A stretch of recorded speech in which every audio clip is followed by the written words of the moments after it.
Hello my dear friends, you're in the Military Summary channel and today we will discuss the situation in Ukraine on the 20th of October of 2025. Today we have a lot of very interesting updates, so let's start.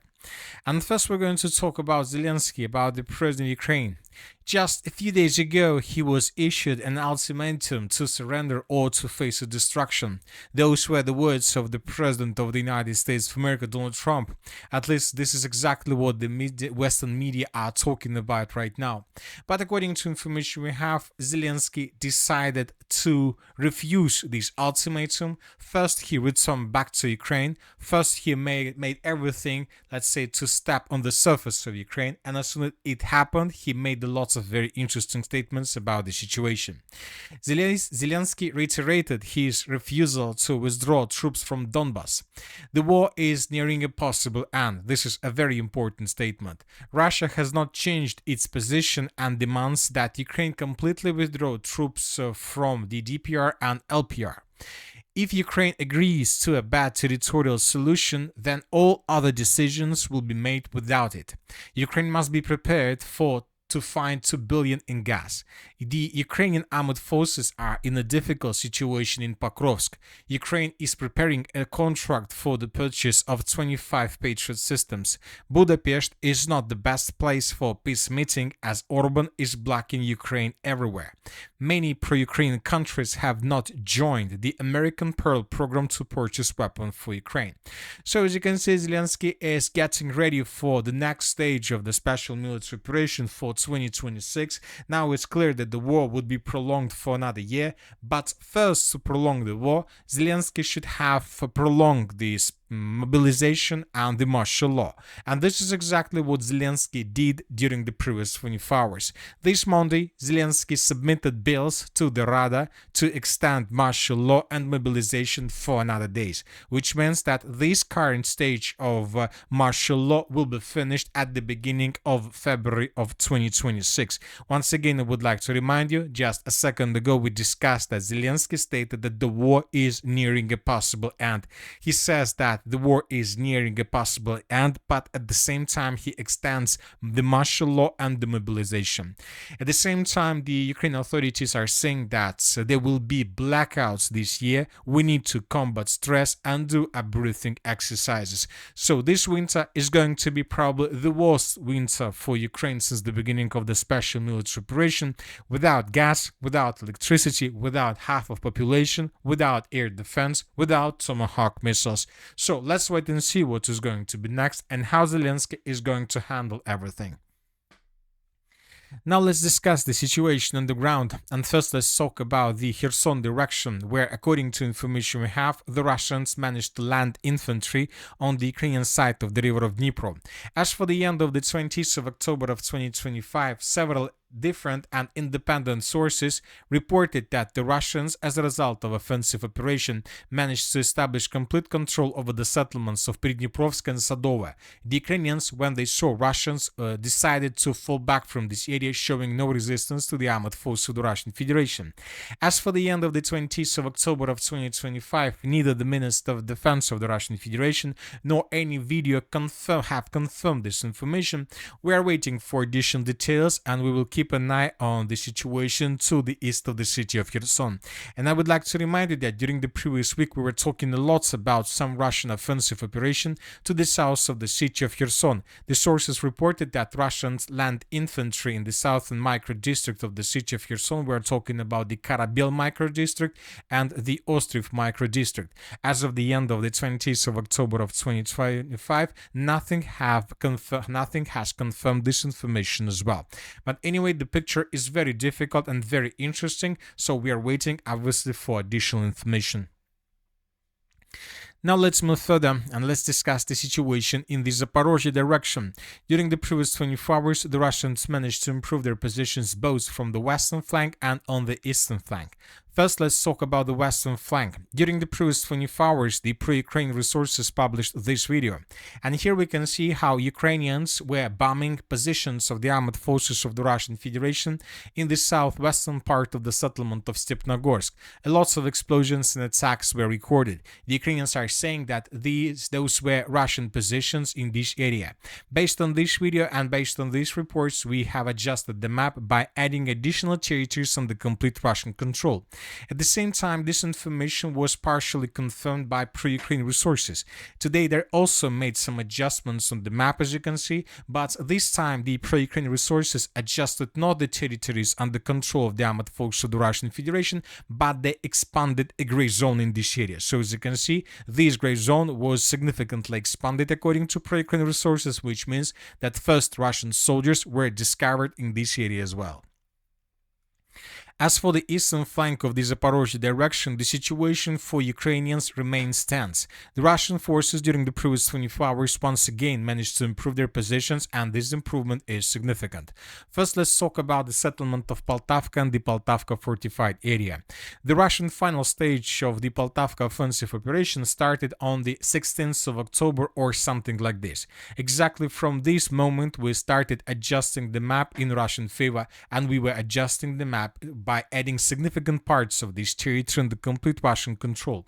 By the end of the 19th of October, we got report that the Russians secured the settlement of Poltavka. This information was confirmed by the Minister of Defense of the Russian Federation. And by the 20th of October, we got additional details about Russian offensive operation in this area. And according to information we have, the Russians secured both the settlements of Poltavka and Pivnichne. In this video, we can see how exactly the Russians were fighting for this territory, and in the final part of this video we can see lots of episodes how Russian soldiers raised flags in different parts of the settlements. So based on this video, we have adjusted the map of the Poltavka fortified area completely. Furthermore, some pro-Russian resources reported that by the end of the 20th of October of 2025, the Russians also captured the settlement of Novomikhailovka. So we see that the Russians are advancing further, and now we see that the Russian focus is moving further in the southwestern direction, and it seems that it's getting clear that the Russians are moving further in the direction of the city of Gulay-Polye. As for the previous 24 hours, the Russians were reducing till ruins the settlements of Novospenovskaya, which is located to the southwest of the Uspanovka fortified area. In this video, we can see lots of aviation explosions of Russian forces. Furthermore, according to information we have, during the previous 24 hours, the Russians also captured the northern part of the settlement of Zlagada.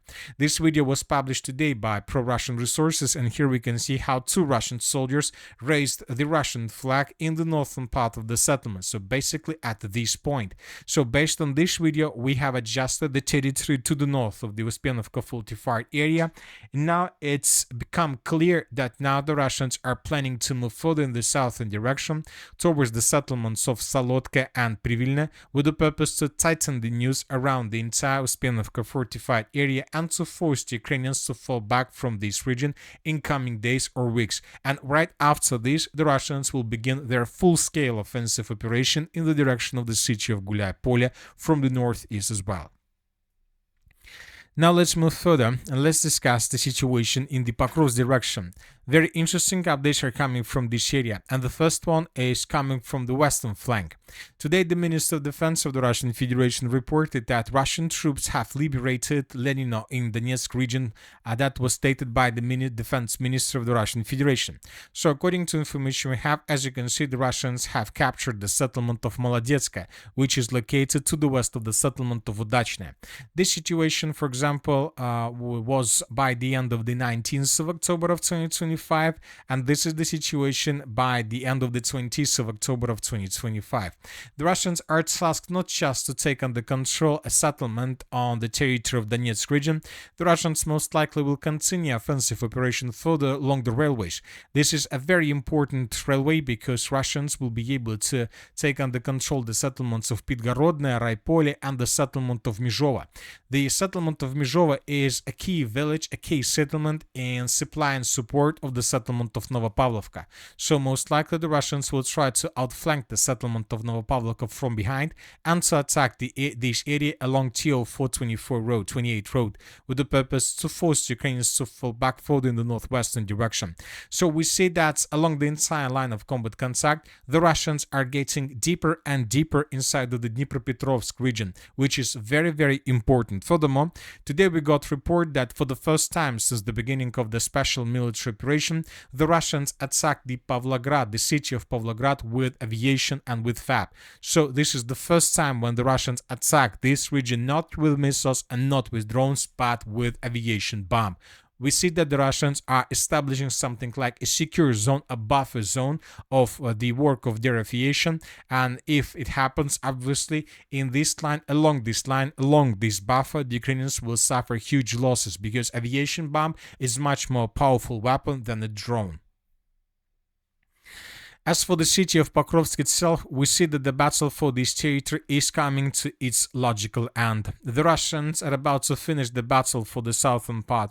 Obviously, it will take Russians a few days, maybe a week, to secure the southern part because there are citadels, there are a lot of buildings, there are still a lot of Ukrainians, there are still a lot of pockets of resistance, and it will take time to clear them all. But it's just a matter of time, which is very important. And as soon as the Russians finish the battle for the southern part of the city, which most likely will happen probably during the next 10 days, then Russians will continue their offensive operation further in the northern direction with the purpose to get the Olympiyskaya Street and to create a cauldron, a final cauldron for the armored forces of Ukraine on the territory of the city of Mirnograd. Furthermore, we believe and we expect that in coming days we may receive additional updates and very interesting updates from the settlement of Rodinskaya. It seems that the territory of this settlement is going to fall in Russia's hands also in coming days. So most likely the Pokrovsk agglomeration cauldron is something inevitable that is going to happen this year. Now let's move further. As for the city of Konstantinovka, during the previous 24 hours, nothing special was recorded. The Russians continue concentrating of their forces in the southeastern part of the agglomeration, but without any attempts to move further deep inside of the city. The Russians prefer using aviation and bombs to destroy Ukrainian temporary deployment points before moving further.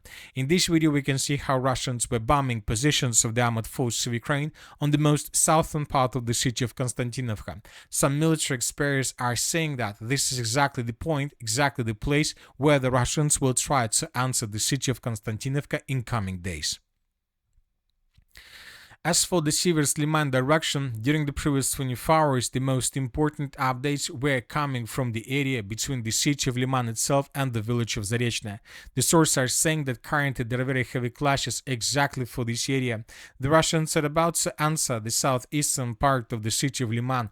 The Ukrainians are trying to bring additional forces with the purpose to stabilize the situation, but everything that enters the area of Russian FPV drone operators' responsibilities, this vehicle and this unit can be destroyed immediately. In this video we can see how Russians destroyed a tank of the armored forces of Ukraine that was hidden in the forest. Some sources are saying that the Russians are just 800 meters from the settlement of Liman, so if all these updates are correct, then most likely in 2 or 3 days the battle for the city limits will begin, and Russians and First Russia's group will be discovered somewhere on the area of the Liman. But first that the Russians will face is the Liman Citadel, the territory of high-rise building in the southeastern part. Obviously, this is not 2022 and this is not going to be an easy trip for the Russian forces, but we don't think that Ukrainians would be able to hold their positions for a very long period of time, because according to information we have, the Russians are about to answer or have already answered the settlement of Yarova. As of the end of the 20th of October, it's still unknown how exactly the Russians entered the settlement, but if Russians can force the Ukrainians to fall back from the settlement of Yarova, this can lead to complete collapse of defense of Ukrainians in the area of Novoselovka, and at the end this will lead to complete collapse of logistic of the city of Liman itself. The Ukrainians will have possibilities to supply their contingent just from the city of Slaviansk along Seversky Donetsk River, but the surface in this territory is very bad. So this surface, this ground and this area is not very good to send units and forces in the direction of the city of Liman. The better way used to be from the settlement front of Stepnogorsk, Yarovaya and Drobushevo, but we see that the Russians are about to cut. If Russians can cut this logistic road, then Ukrainians will not be able to hold their positions for a very long period of time. As for the city of Kupiansk, the situation also remains tense. Today, the pro-Ukraine resources confirmed that the Russians indeed managed to improve their positions in the western and the northwestern parts of the city of Kupiansk, and that the Russians continue advancing. No doubts that the situation of the city of Kupiansk is also just a question and just a matter of time. It's just a question how long the Russians need to capture the city completely, and what price the Ukrainians are ready to pay to hold the ruins and to hold the rest of the city under their control. Obviously, the Russians and the Ukrainians are paying a very high price for this area, but both the Russians and the Ukrainians understand and knows who controls Kupiansk, basically controls everything to the west, almost to the city of Kharkiv. And that's it for today. Military Summary channel reminds to condemn any violence in the world. Thank you for watching. Subscribe to my channel, put your likes, join my Patreon, and have a good day. Bye bye.